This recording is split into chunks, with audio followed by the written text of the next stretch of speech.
Hi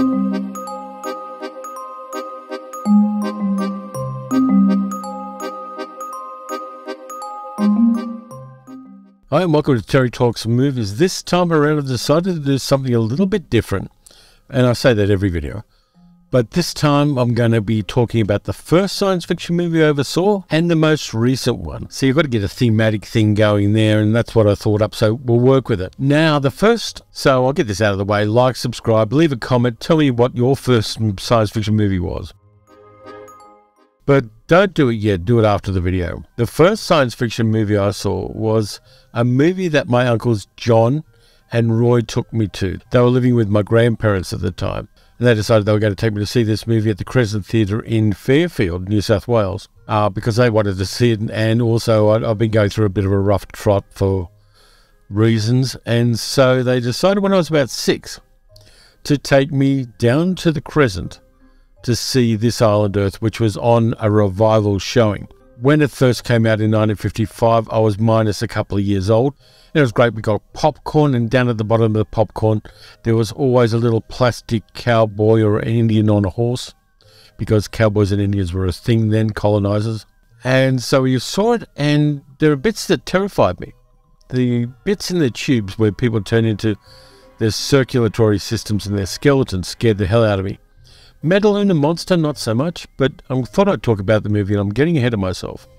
So let's get started. Like many Hollywood movies, all over Hollywood's history, it had a bit of a fraught genesis, this movie. It was based on a novelette by Raymond F. Jones, which turned up in Thrilling Wonder Stories in 1949 under the most prosaic title ever, The Alien Machine.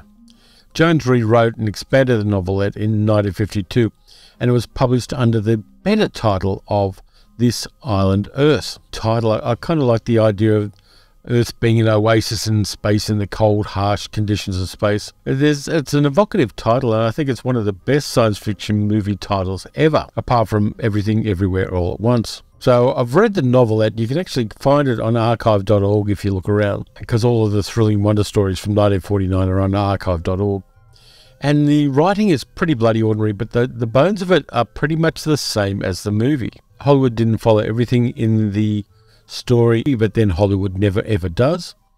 But there are some aspects of the original novel where there are all sorts of interesting parallels between the planet Earth and the little islands in the Pacific Ocean that America kind of took over during World War II while they were fighting the Japanese. The Earth is kind of an analogy for those islands. It's interesting that Jones made that parallel and kind of put us in the position of a culture meeting a vastly superior warring culture, which is warring with somebody else, and that superior culture using resources from Earth to wage their war. It's a really nice analogy from the fairly recent past at the time that the movie and the novel were made. We get less of that analogy in the movie, but if you read between the lines, you can definitely find it there. But the movie itself was directed by Joseph M. Newman, who was a pretty ordinary director, come to think of it, because the Metaluna scenes weren't actually directed by Newman. They were directed by Jack Arnold, and we all know Jack Arnold from so many cool things, Creature from the Black Lagoon being probably the most prominent of them. And I think Jack Arnold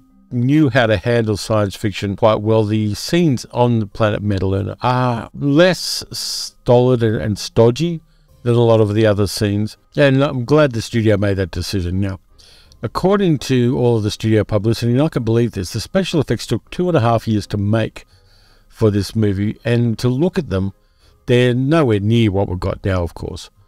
But just thinking about making them physically and using the different techniques and technologies that were available to 1950s movie makers, they did a pretty good job. And I can understand why it took time building those elaborate sets and those miniatures and the models and working out how to do some pretty ambitious stuff with an alien space war where one alien race is guiding meteors into the atmosphere to crash into a planet.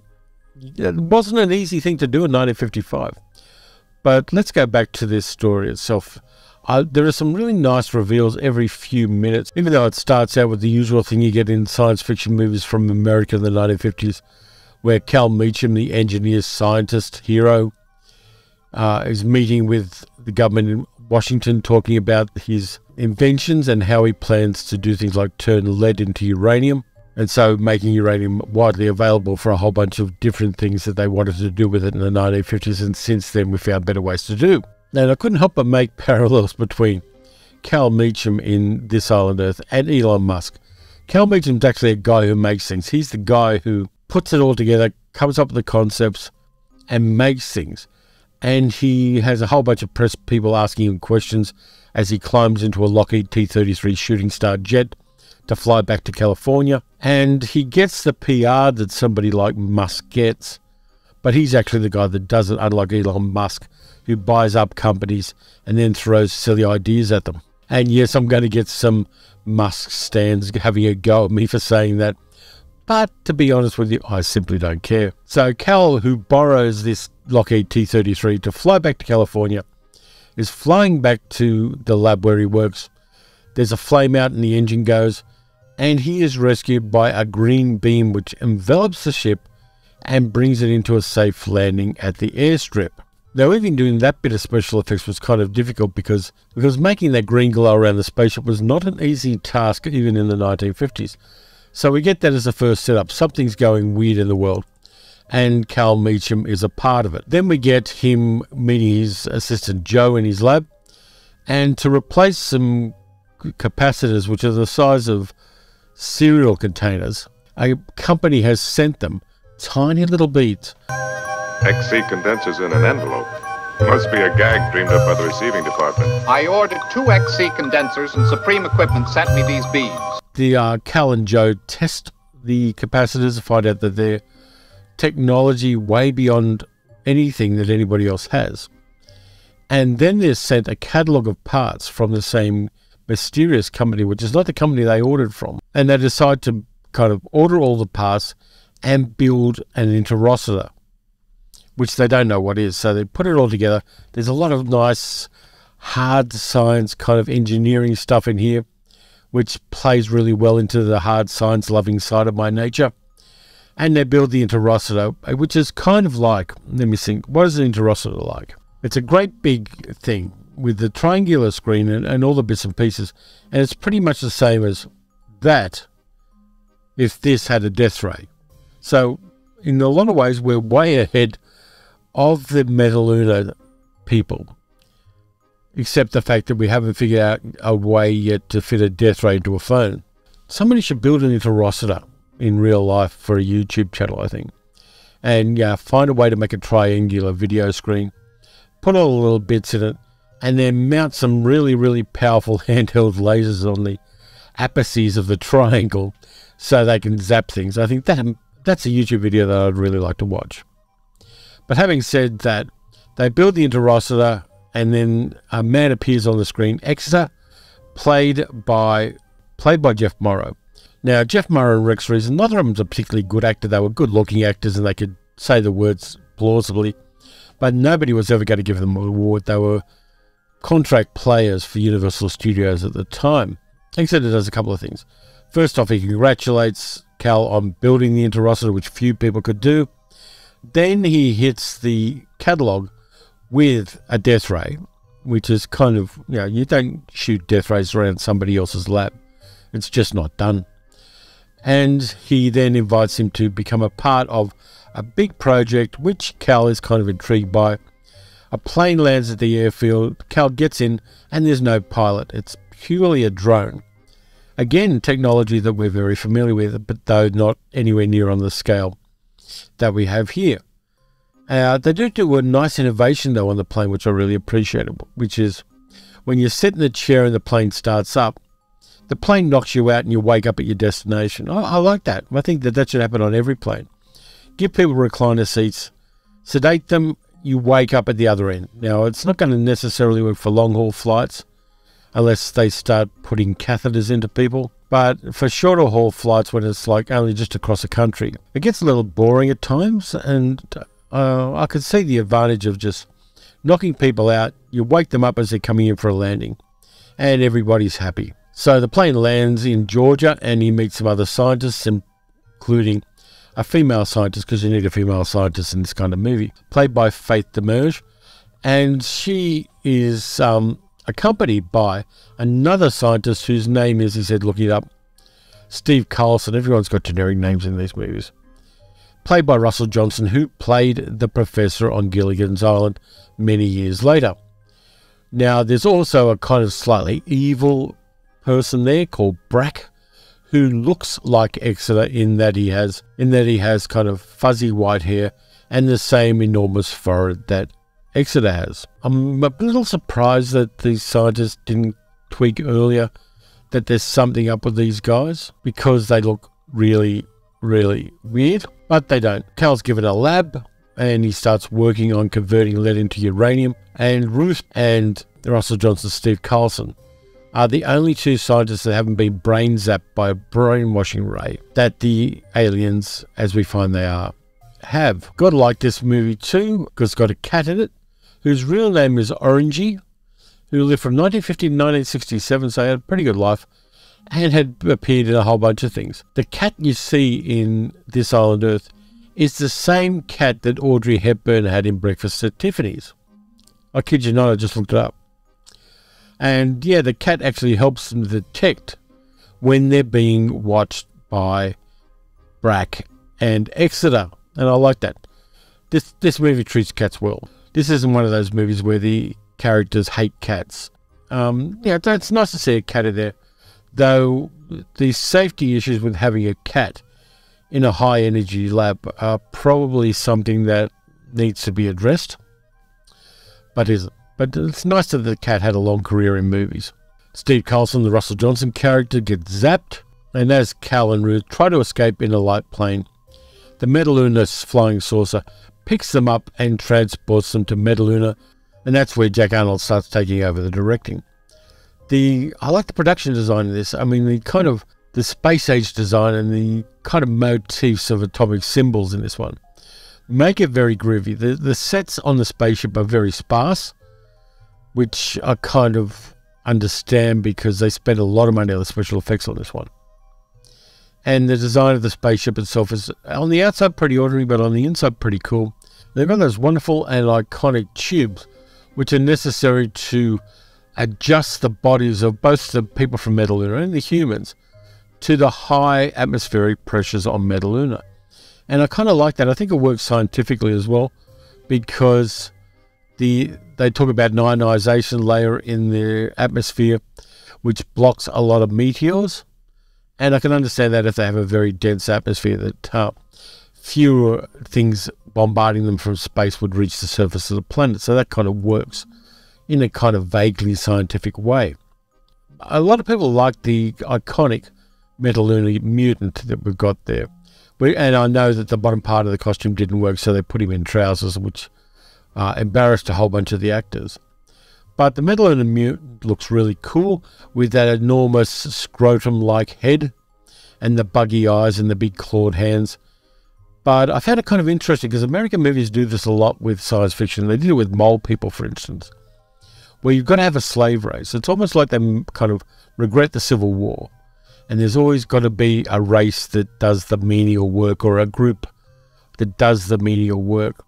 That kind of stratification of society appears a lot in American science fiction movies and science fiction TV series of a certain era. So that's one of those things that you think, yeah, it's probably a little bit off, and they might have made better life choices when they were writing that script. But leaving that aside, the Metaluna mutant doesn't seem to be necessary to anything. It's only there to be a threat because, for some reason, the people making the movie didn't consider the fact that the whole planet is getting bombarded by meteors from a hostile alien race enough of a threat. So they had to personalize the threat by giving them the insect-like mutants on Metaluna, one of which is injured and goes rogue and starts attacking people and scaring people and causing Ruth to scream, because you've always got to have a woman screaming at a monster in these kind of movies, which is kind of disappointing because I would have liked there to have been a better way of integrating the mutant into the story, rather than just going, yeah, that's a mutant and go away, we don't want you right now. Oh dear, it got hit by something and it's attacking us now. kind of poor use of an interesting resource. If they had the, would have been better maybe if when they were on Earth and working on turning lead into uranium, if somebody opened a door unexpectedly and the mutant was on Earth working for the Metaluna people, introducing it early in the movie might have been a really nice choice there. And my uncle's got in trouble for taking me to see the movie. But it was one of those things you, as a kid, 2 days later, you think, geez, that was cool. But nonetheless, it gives me a real fondness for this Island Earth. And I know that the MST3K movie they made used this Island Earth as the movie they were going to mock, which was a poor choice because it's not a bad science fiction movie. In fact, it's one of the better science fiction movies that Universal put out in the 1950s. It's not quite up to the level of MGM's Forbidden Planet, but then nothing else in the 1950s was. Rewatching it is a nostalgic kind of comfort thing for me. I really like seeing it in Blu-ray, and I've got the Blu-ray of it here. Let me just pan the camera over to the Blu-ray, because again, I've got that technology. This is the one I've got. It's the Cinema Cult Blu-ray. It's not fantastic. There's no added extras on it. It gives a nice high-def transfer to the movie. Of course, you get a lot of problems with the special effects in this one. There are times when the matte lines are painfully obvious. And it's a good thing these movies weren't made by George Lucas, because he would have gone back and painted over that stuff.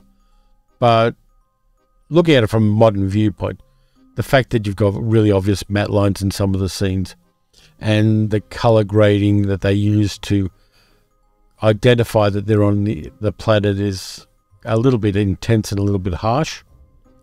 But nonetheless, I like the fact that they really tried hard. 2.5 years of effort is no small effort for a movie studio to put into a science fiction movie.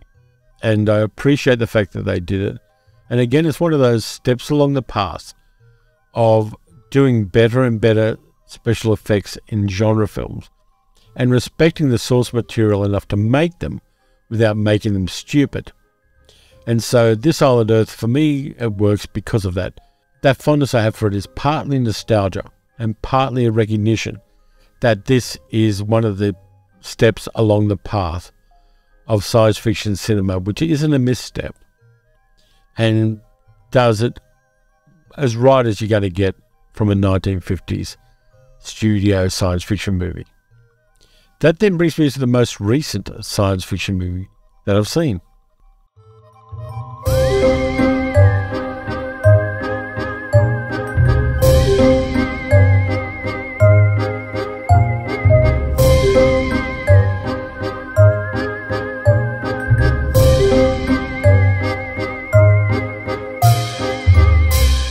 So the second movie I've got for you is a movie that was only released on Netflix this month.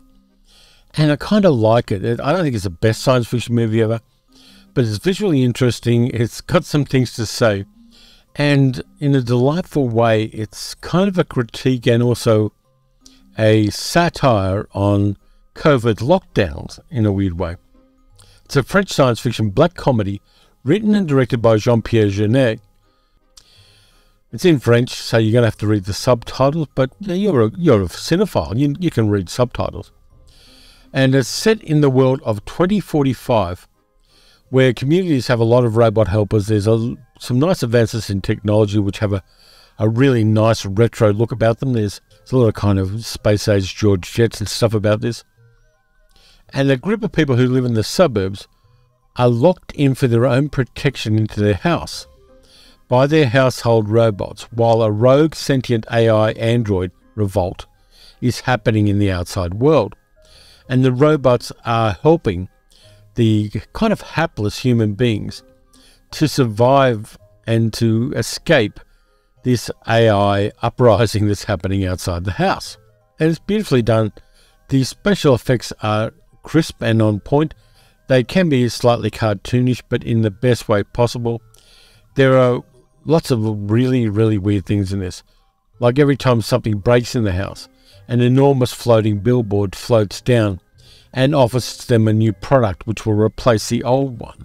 Now, the AI uprising that's happening on the outside is led by a company slash AI called Yonix, which has created the most popular TV show of the time, a thing called Homo Ridiculous, which is basically a whole bunch of robots humiliating human beings. Some really humiliating things happening to human beings in this TV show, which is part of the AI's mind programming to teach people that their place is below that of machines. There's some interesting little side notes in the film where politicians are debating with the AI Yonix for election into government. And Yonix is pissed off because the human's more charismatic than it is. I mean, France has a different culture than Australia. And so there are some cultural nuances I may have missed in this, but having said that, I enjoyed the film.